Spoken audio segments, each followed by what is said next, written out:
বিকেলবেলা মেয়েকে টিউশন দিতে যাচ্ছি। আর আজকে জানো আমাদের এখানে প্রথম বৃষ্টি হলো। তাছাড়া কিন্তু আমাদের এখানে বৃষ্টিটা জুন মাসে 10 তারিখ কি 15 তারিখ থেকে শুরু হয়। আর লাগাতার 3 মাস ধরে কন্টিনিউ বৃষ্টি হয়, একদম থামে না। তো যাই হোক দেখো রাস্তাগুলো একটু ভিজে ভিজে হয়ে আছে। খুব বেশি বৃষ্টি হয়নি, এমনি ছিটে ফুটে একটু বৃষ্টি হয়েছিল। তারপর যাই হোক মেয়ে বায়না করলো যে মামি ফুচকা খাবো। আর কি ফুচকার নাম আর দোকানে এসে হাজির। ফুচকা খেতে কান্না ভালো লাগে। আর আমার মেয়ে ফুচকা খেতে ভীষণ ভালোবাসে। ফুচকা চাউমিন এই সমস্ত খাবার ওর ভীষণ প্রিয়, খুব ভালোবাসে। আর আমারও ফুচকা খেতে খুব ভালো লাগে। আর তোমরা কারা কারা আছো যে ফুচকা খেতে ভীষণ পছন্দ করো, ভীষণ ভালোবাসো, আর রাস্তায় বের হলেই ফুচকা খাও আমার মতন ফুচকা লাভার যারা, তারা কিন্তু অবশ্যই কমেন্ট করে বলবে। আমার তো ভীষণ ভালো লাগে ফুচকা খেতে, রাস্তায় বের হলে কিন্তু ফুচকাটা খাবো মাস। তো যাই হোক ফুচকা খাওয়ার পর কিন্তু লাস্টে একটা যে এই যে ফ্রি দেয়, ফ্রিয়ের এইটা শুকনো একটা দেয়, এটা না খেলে মনে হয় কি একটা মিস করলাম।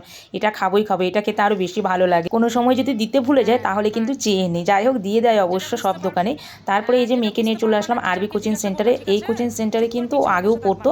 আর নবোদয় স্কুল ছুটি হলেই কিন্তু 1-2 মাস যে ছুটি থাকে ওকে কিন্তু কোচিং সেন্টারে পাঠিয়ে দেয়, মানে টিউশনিতে পাঠিয়ে দেয়। কারণ ঘরে বসে থাকলে পড়াশুনো করে না, এই জন্য টিউশনিতে পাঠিয়ে দেয়। তো চলো টাটা বাই বাই।